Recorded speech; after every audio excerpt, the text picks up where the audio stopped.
Disclaimer: This video is for entertainment purposes only. The view. एक दूर दराज के गांव में जिसका नाम शांतिपुर था, पर पिछले कुछ समय से वहां अशांति थी।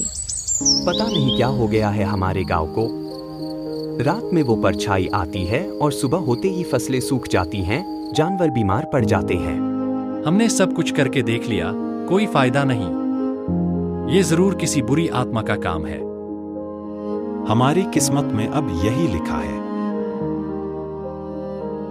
मीरा 8 साल की लड़की एक कोने में बैठी है। वह भी उदास है, लेकिन उसकी आंखों में एक अलग सी चमक है। वह सबकी बातें सुन रही है। मीरा मन ही मन सोचती है, नहीं, ऐसा नहीं हो सकता। जरूर इसके पीछे कोई और बात है।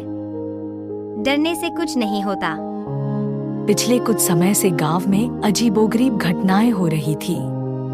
रात में एक रहस्यमय परछाई दिखाई देती थी और अजीब आवाजें सुनाई देती थी। सुबह होते ही लोगों के खेतों में फसलें मुरझाई हुई मिलती थी और जानवर बीमार पड़ जाते थे। गांव वाले बहुत डरे हुए थे, लेकिन मीरा हमेशा की तरह सकारात्मक थी। वह डरने के बजाय इस रहस्य को सुलझाने के बारे में सोचती थी। उसकी दादी कहती थी, मीरा, डरने से कोई समस्या हल नहीं होती, हिम्मत से काम लो। मीरा अपने घर में बिस्तर पर लेटी है। वह सो नहीं पा रही है। गांव वालों की बातें उसके दिमाग में घूम रही हैं।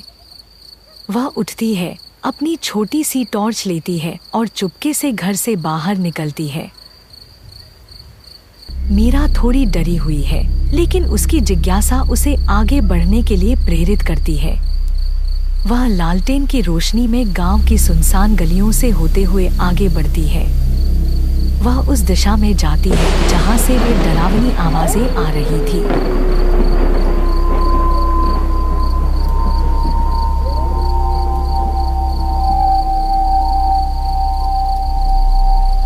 मीरा पुरानी झोपड़ी के पास पहुंचती है।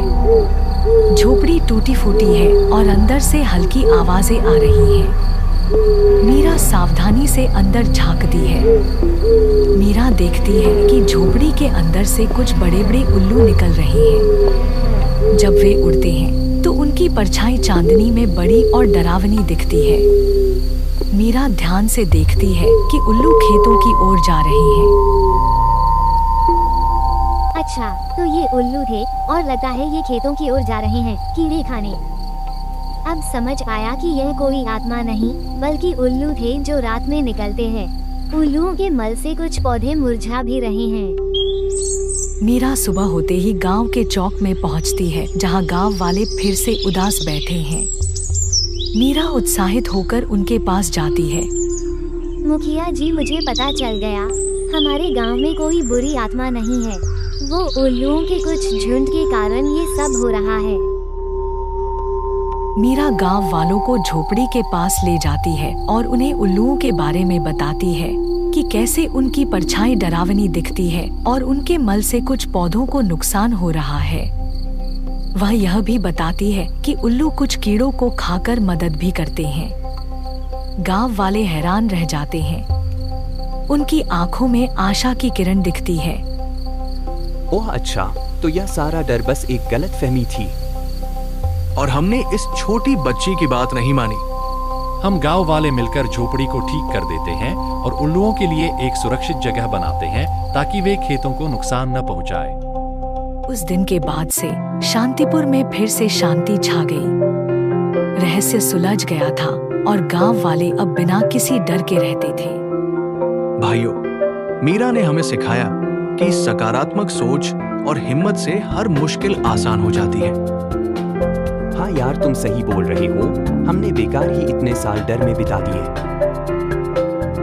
भाइयों, सारे गांव वाले मीरा की सकारात्मक सोच और बहादुरी की बहुत सराहना कर रहे हैं। गांव वाले मीरा को बुलाते हैं और उसे धन्यवाद देते हैं। डरने से नहीं, बल्कि सकारात्मक सोच और हिम्मत से ही रहस्य सुलझते हैं। Thank you for watching. Please like, share and subscribe our channel.